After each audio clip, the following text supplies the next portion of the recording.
The senator from Louisiana is recognized. Thank you, Madam President. As my colleagues know, we have about 41,000 active duty service members of the United States Coast Guard.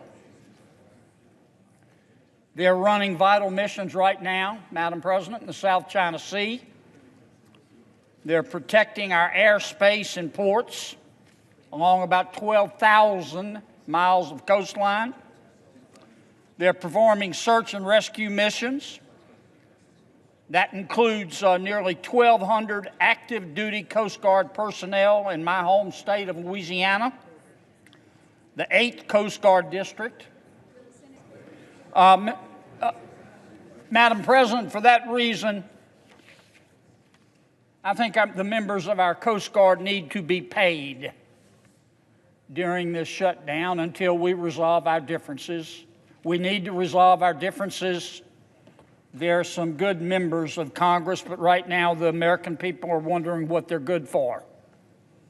And it seems to me that we ought to be able to reach an agreement that secures the border, which I happen to believe can't be done without a barrier, and which also opens government. And for that reason, Madam President, I ask for unanimous consent that the Coast Guard be paid, that the Senate proceed to the immediate consideration of calendar number 6, H.J. Res. 1, that the Wicker Amendment at the desk be agreed to, that the bill as amended be considered read a third time and passed, and the motion to reconsider be considered made and laid upon the table with no intervening action or debate. Is there objection? Madam President. Democratic leader. Reserving the right to object. President Trump is responsible not only for thousands of Coast Guard personnel not getting paid, but hundreds of thousands of other federal employees also not getting paid. Last week, I met with the Coast Guard Commandant, Commandant Schultz, and I told him to press Secretary Nielsen, who could press the President, to stop holding innocent federal employees hostage in wall negotiations. Now, last month, as we all know, the Senate voted unanimously to keep the government open into February, so all federal employees get paid and the President and Congress can separately negotiate border security. Today, the Senate will again have a chance to vote on the same measure that we passed unanimously in December. I expect that those who care about getting our Coast Guard paid will support passing H.J. Res. 31, a continuing resolution for the Department of Homeland Security, and H.R. 648, which are the conference bills for FSGG, Interior Environment, Agriculture, THUD, SFOPS, and CJS.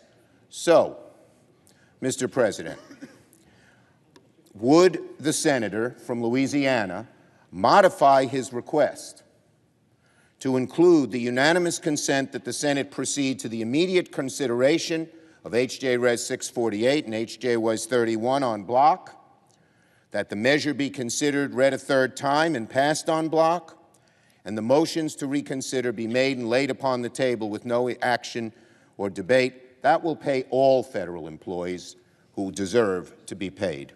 Madam President. Does the senator so modify his request? Madam President, reserving the right to object.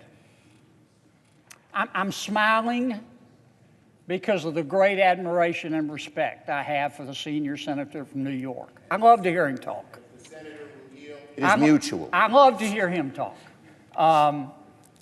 He can talk the ears off a jackrabbit. He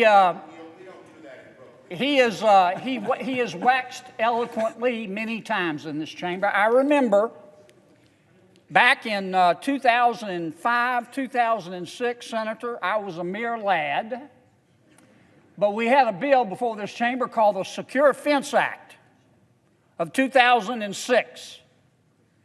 And Senator Schumer and then Senator, a rising star, Senator Obama, Senator Hillary Clinton, talked passionately and eloquently about how it was impossible to secure a 1,900-mile piece of real estate without barriers, They talked eloquently. I remember agreeing with them wholeheartedly that legal immigration makes our country stronger, that illegal immigration undermines legal immigration, and that one way to stop illegal immigration, not the only way, Madam President, but one way, was a border barrier.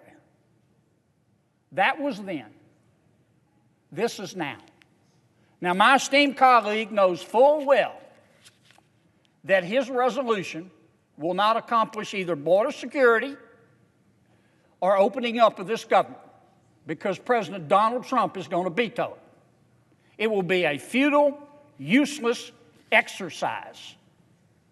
Now, we can go through it if you want to. You can spend all day trying to teach a goat how to climb a tree, but you're better off hiring a squirrel in the first place.